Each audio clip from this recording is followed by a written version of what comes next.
पती रात्री 7:30 वाजण्याच्या सुमारास मेडिकलवर औषध आणण्यासाठी जातो असं म्हणून पत्नीला सांगून घरातून बाहेर पडला. घरातून बाहेर पडल्यानंतर पत्नीला तर त्याने सांगितलं होतं की अर्ध्या तासामध्ये मी परत येईल.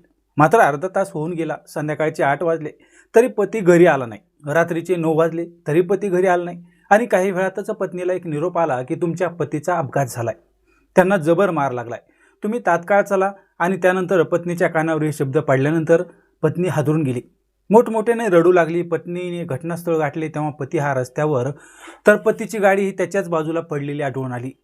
पतीची पूर्णपणे हालचाल बंद झालेली होती. शरीरावर प्रचंड जखमा झालेल्या होत्या. अपघाताची माहिती तात्काळ पोलिसांना देण्यात आली आणि पोलीस कर्मचारी देखील घटनास्थळी तात्काळ दाखल झाले.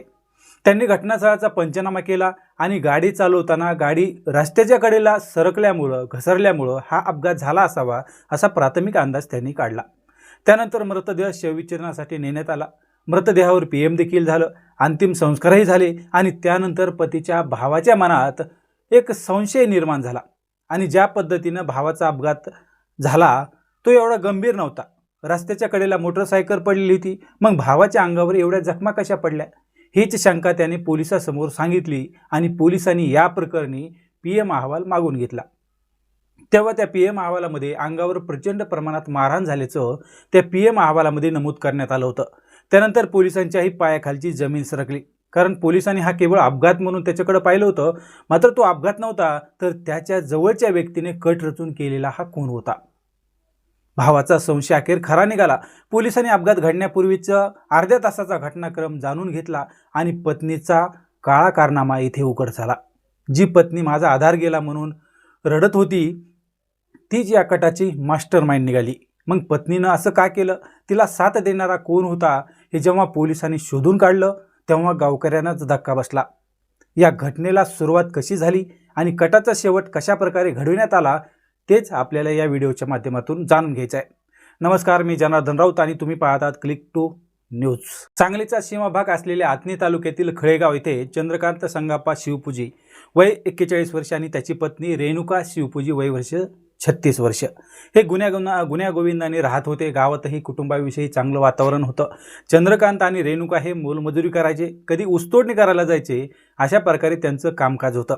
चंद्रकांत आणि पत्नी दोघेही कधी गावातील शेतात सोबत, तर कधी रेणुका दुसऱ्या शेतात आणि चंद्रकांत दुसऱ्याच्या शेतात काम करायला जाऊ लागला. काळ जसा पुढे जाऊ लागला त्याप्रमाणे रेणुकाचं मन भरकटायला सुरुवात झाली. कारणही त्याला तसंच होतं.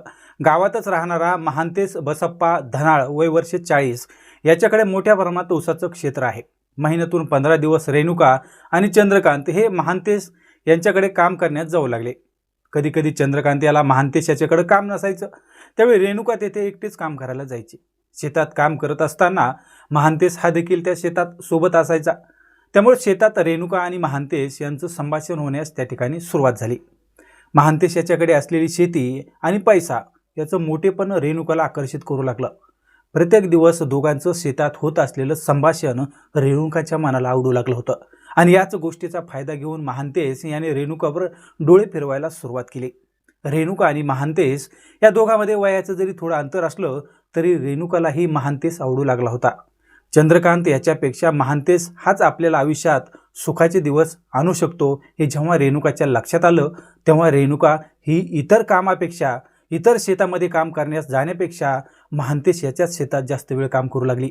मात्र त्या ठिकाणी चंद्रकांत याला काम मिळणं कठीण झालं. जर चंद्रकांत हा रेणुकाबरोबर शेतात आला तर रेणुकाबरोबर सहवास मिळणार नाही. त्यामुळं महांतेश हा चंद्रकांत याला प्रत्येक वेळी काम नसल्याचं सांगू लागला. मात्र चंद्रकांत याने पत्नीवर कधीही संशय घेतला नाही. तो दुसऱ्याच्या शेतात काम करण्यास जाऊ लागला. परंतु जेव्हा पत्नी रेणुकाच्या वागण्यात चंद्रकांत याला बदल दिसू लागला तेव्हा त्याच्या मनामध्ये शंका निर्माण होण्यास सुरुवात झाली. पत्नी शेतातून आल्यानंतर थकून येते ते ठीक आहे, परंतु तिच्या वागण्यात होत असलेला बदल चंद्रकांत याला खटकायला सुरुवात झाली. आणि यापुढे त्याच्या मनात पत्नी रेणुकाविषयी संशयी भावना निर्माण होऊ लागली. प्रत्येक वेळी रेणुकाला महांतेश याच्याकडे काम मिळत होतं, मग मला का मिळत नाही याची विचारणा त्याने पत्नी रेणुकाकडे केली. त्यावेळी मात्र रेणुकाचा पारा चढायला सुरुवात झाली. महांतेश यांचा स्वभाव खूप चांगला आहे, इतर शेतकऱ्यांपेक्षा महांतेश मला मजुरीचे जास्त पैसे देतात असं म्हणून रेणुकाने ती वेळ मारून घेतली. परंतु चंद्रकांत याच्या मनात असलेला संशय त्याला काही शांत बसून देत नव्हता. त्याने एक दिवस महांतेश याच्या शेतात अचानक जायचं ठरवलं. एक दिवस त्याने कामावर जाणे टाळले आणि थेट पत्नी शेतात गेल्यानंतर दुपारच्या वेळेला तो महांतेश याच्या शेतात गेला.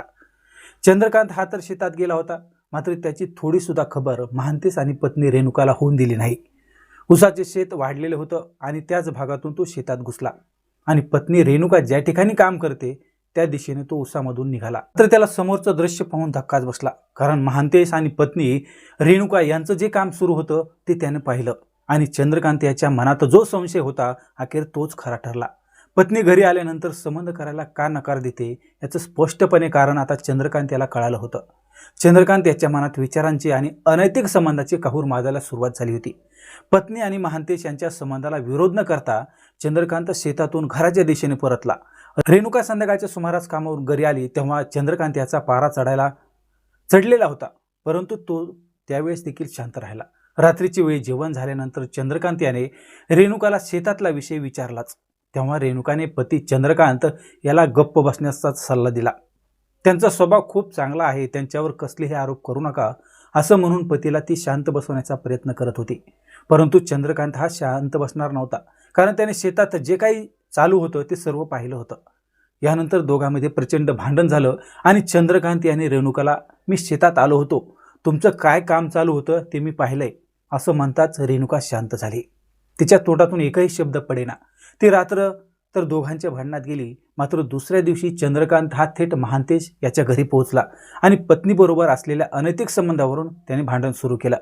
हा सर्व प्रकार जेव्हा महांतेश याच्या घरच्यांनाही कळाला तेव्हा ते देखील हैराण झाले, कारण चंद्रकांत महांतेश या दोघांमध्ये रेणुकावरून भांडण सुरू झालं होतं.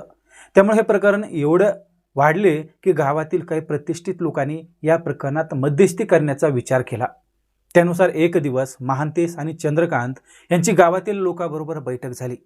ज्या रेणुकामुळे हे भांडण सुरू झालं होतं त्यांचं हे भांडण गावातील प्रतिष्ठित लोकांनी मिटवलं. 1-2 महिने हे सर्व प्रकरण शांत झालं. चंद्रकांत बरोबरच रेणुका काम करायला जाऊ लागली, तर कधी ती घरी देखील थांबू लागली. पण मनाला जी चटक लागली होती ना, ती चटक रेणुकाला आवडायला लागली होती. तर दुसऱ्या बाजूने महांतेश याला देखील रेणुका पाहिजे होती. त्यामुळे रेणुका आणि महांतेश यांच्यामध्ये पुन्हा संपर्क झाला आणि संबंधाला देखील सुरुवात झाली. सर्व गावकऱ्यासमोर प्रकरण मिटविल्यानंतर सर्व काही सुरळीत सुरू झालं होतं असं चंद्रकांत याला वाटत होतं. आणि एक दिवस पुन्हा रेणुकाबरोबर महांतेश हा आढळून आला. त्यामुळे पुन्हा रेणुकाबरोबर चंद्रकांत याचे भांडण सुरू झाले. मात्र आता रेणुका चंद्रकांत याला वैतागली होती. चंद्रकांत हा तर महांतेश बरोबर राहू देणार नाही, म्हणून रेणुका आणि महांतेश यांनी पती चंद्रकांत यालाच संपविण्याचा प्लॅन आखायला सुरुवात केली. काही झालं तरी चंद्रकांत हा जिवंत राहता कामा नये असं म्हणून दोघांची प्लॅनिंग सुरू झालेली होती. रेणुका आणि महांतेश हे दोघेही संधी शोधत होते आणि अखेर ती संधी त्यांना मिळाली. 8 ऑगस्ट 2026 रोजीचा तो दिवस होता. संध्याकाळचे 7:30 वाजलेले होते. चंद्रकांत याने रेणुकाला सांगितलं की तो मेडिकलवर जात आहे असं म्हणून चंद्रकांत हा घरातून बाहेर पडला. घरातून बाहेर पडताच अवघ्या अर्ध्या तासातच चंद्रकांत याच्या अपघाताची माहिती रेणुकाला मिळाली. रेणुकाला सर्व माहिती होतं, तरी देखील मोठमोठ्याने ती रडत होती आणि तात्काळ ती घटनास्थळी पोहोचली. तेव्हा माझा आधार गेला म्हणून ती मोठमोठ्याने रडू लागली. त्यानंतर पोलिसांना बोलवण्यात आलं. चंद्रकांत याच्या मृतदेहाचं PM झालं. प्रकरण अपघात म्हणून पोलिसांनी गुंडाळलं होतं आणि त्याचवेळी चंद्रकांत यांचा भाऊ सुरेश शिवपूजी यांनी आत्नी पोलिसाशी संपर्क साधला आणि त्या ठिकाणी जाऊन त्याने या अपघाताची शंका व्यक्त केली. त्यानंतर पोलिसांनी चंद्रकांत यांचा अपघात होण्या अगोदरचा जो अर्धा तास होता त्यावेळेस चंद्रकांत आणि रेणुका यांच्या मोबाईलचे CDR काढले आणि चंद्रकांत याच्या भावाला जो काही संशय होता तो खरा निघाला. पोलिसांनी तात्काळ रेणुकाला ताब्यात घेतलं. त्याच्याकडे सुरुवातीला विचारपूस केली तेव्हा तिने उडवाउडीची उत्तरं दिली. मात्र जेव्हा CDRनुसार हा अपघात कसा घडला ते पोलिसांनी सांगितलं त्यावेळी महांतेश याच्याबरोबर झालेलं बोलणं समोर आलं आणि रेणुकाचा सर्व कट कारस्थान उघडकीस आलं. पती घराच्या बाहेर पडताच रेणुकाने महांतेशाला फोन केला, तर दुसऱ्या बाजूला महांतेश हा शिरूरजवळ लोखंडी सळईने घेऊन त्या ठिकाणी थांबलेला होता. चंद्रकांत हा तिथे पोहोचताच महांतेश यांनी त्याची गाडी अडवली आणि त्याच्यावर लोखंडी सळईने वार करायला सुरुवात केली. वार एवढे भयंकर होते की चंद्रकांत याचा जागीच मृत्यू झाला. त्यानंतर महांतेश याने चंद्रकांत याची गाडी दुसऱ्या बाजूला ढकलून दिली. अपघात वाटावा असा प्रसंग तयार केला आणि ज्या लोखंडी सळईने चंद्रकांत याला मारलं होतं ती लोखंडी सळई कालव्यामध्ये फेकून दिली. मात्र जो कट महांतेश आणि रेणुका यांनी रचला होता तो अवघ्या 2 दिवसात चंद्रकांत याच्या भावामुळे उघडकीस आला. पोलिसांनी रेणुका आणि महांतेश या दोघांनाही पकडलंय. चौकशीत दोघांनीही आपल्या गुन्ह्याची कबुली दिली आहे. पोलिसांनी घटनास्थळावरून मोटरसायकल देखील जप्त केली. तसेच कालव्यात फेकलेले खुनाचं जे लोखंडी सळी होती ती देखील हस्तगत केली. आथणी पोलीस ठाण्याचे PSI मल्लिकार्जुन तळवार आणि त्यांच्या पथकानेही कारवाई केली. या हत्येचा कटात आणखी कोणाचा सहभाग होता का याचा देखील आता पोलीस शोध घेत आहेत. अनैतिक संबंधातून घडलेल्या या खुनाने संपूर्ण परिसर सध्या हादरून गेलाय. सुखी संसाराला रेणुकाने लाथ मारली आणि आयुष्यभर जेलची हवा खाण्याची तिच्यावर वेळ आली. त्यामुळे क्षणिक सुखाच्या मागे लागण्यापेक्षा जे आपल्याकडे आहे त्यामध्ये समाधान मानलं तर तेच खरं आपल्या आयुष्यातील आनंद आहे. मित्रांनो, यामधून आपल्याला कोणालाही बदनाम करण्याचा उद्देश नाही. मात्र ज्या पद्धतीनं रेणुकाने श्रीमंतीच्या आमिषाला आणि अनैतिक संबंधाच्या ती आहारी गेली त्यामुळे तिच्यावर ही वेळ आली. तुम्ही देखील तुमच्या तब्येतीची काळजी घ्या. नंतर पुन्हा भेटूया नवीन घटनेसह. तोपर्यंत धन्यवाद.